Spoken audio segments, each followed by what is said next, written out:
One morning, my daughter woke up from a nightmare, and she said that in her nightmare, a dragon was chasing her and wanting to eat her. And she was terrified. She was crying and going on for quite a while. And her mom held her and comforted her. And I was blown away when she suggested that there was a movie about dragons that she could watch. Is it scary? Abigail asked. Well, sometimes, said her mom. But you know, there's a dragon in this movie that's the queen dragon that even all the other dragons are scared of. Dragons that are scared. My daughter was transfixed with that idea and with this movie before she even had seen it. So one daddy-daughter day with our school closed and my work closed, we settled down to watch How to Train Your Dragon, and she loved it. We spent the rest of the morning watching How to Train Your Dragon 2, several times actually, a couple of times, and then went back to How to Train Your Dragon 1. And the best part, after that day, no more nightmares. My wife is a genius.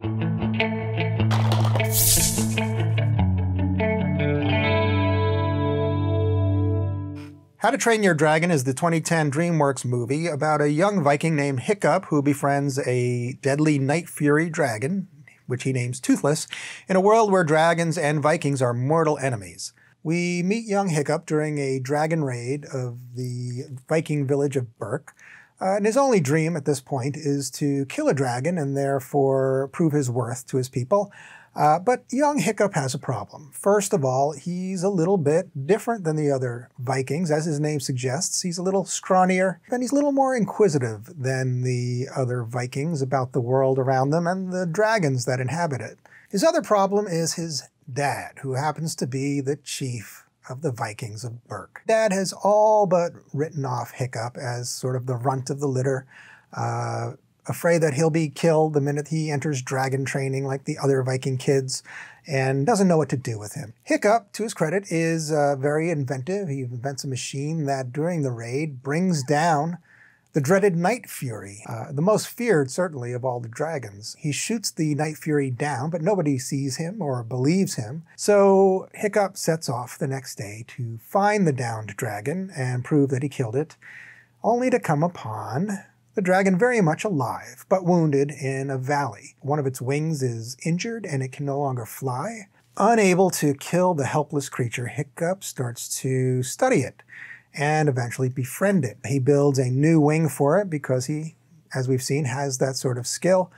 And he can't quite figure out how to get the wing to work without someone riding the dragon and operating it. Meanwhile, back at home, Hiccup has finally been admitted by his dad to dragon training, where the goal is to learn to kill dragons that they've captured and kept in pens. He's going back and forth between the wild dragon who he's befriending and the dragons in dragon training.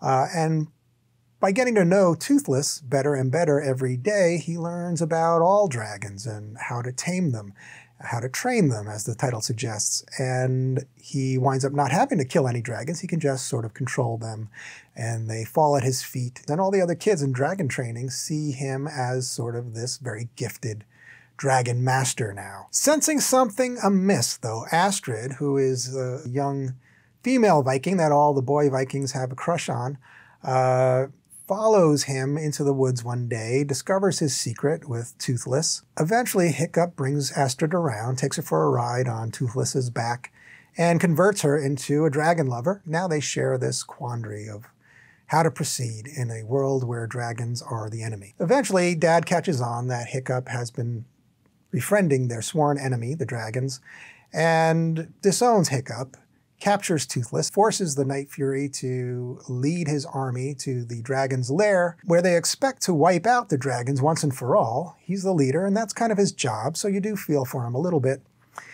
But what he doesn't expect is the Dragon Queen. Together, the two, Hiccup and Astrid, rally the other kids to make friends, make peace with their former foes in the ring, ride their dragons to the dragon's lair, just in time to do battle with the Queen Dragon.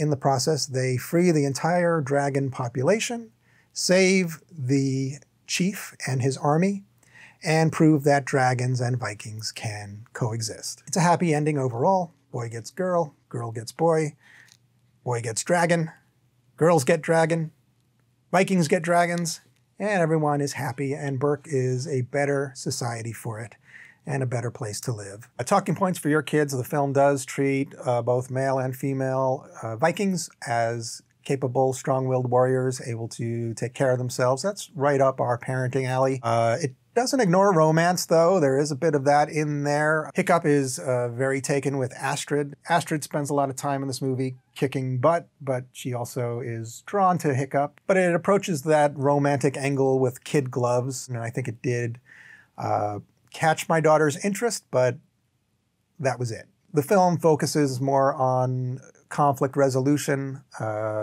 sort of demystifying the monster, the other that we're supposed to be afraid of. It really is a relevant message. Sometimes your whole environment is geared towards the fear and the overcoming of some enemy that's been sold to you. And what's needed is just a new pair of eyes. It's no surprise that it's the kids in this film that are leading the way in looking at the world in a new way. They are able to transform the old world into something more viable and more wonderful. And what better message for 2019 than that? Fast forward score is really mid-level, though. It's not low. There's a lot of action, a lot of scenes of frantic activity, peril, near death. The dragons at first are ferocious and scary, and in some ways only get more so toward the end of this film when you see the queen dragon that they're all afraid of. But by then the messaging is clear in that not all the bad impulses in characters in this film come from dragons. Some of them come from people. And there's that valuable lesson that just because something is different and scary at first doesn't mean that it's actually out to get you. How to Train Your Dragon really is a great film for kids. Ages 4 and up, I'm going to say, in my personal opinion. Maybe if you have a child with a fear of dragons, that could help. Let me know in the comments if it does, what your experience with this film is. I'd be very interested to know. That's How to Train Your Dragon. We have the DVD, but you can also stream it on Prime.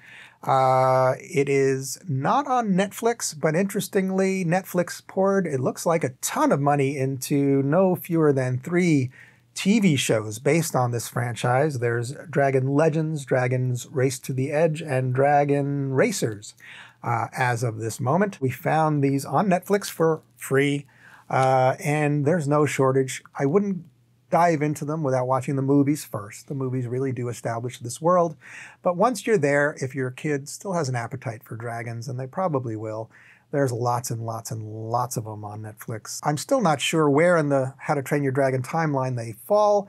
I think they sort of take place in between the 2 films, but who cares? They are worth watching. Your kid will get a kick out of them, and you'll breathe a sigh of relief until the next thing comes along that your kid just can't get enough of. That is How to Train Your Dragon.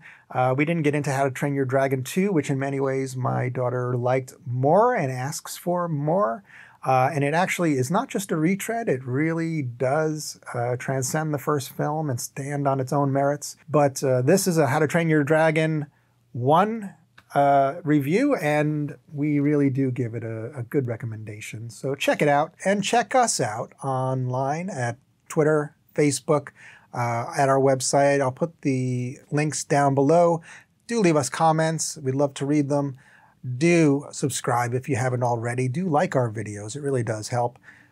Until next time, I'm Tom. This is Daddy Daughter Movie Night. See you soon.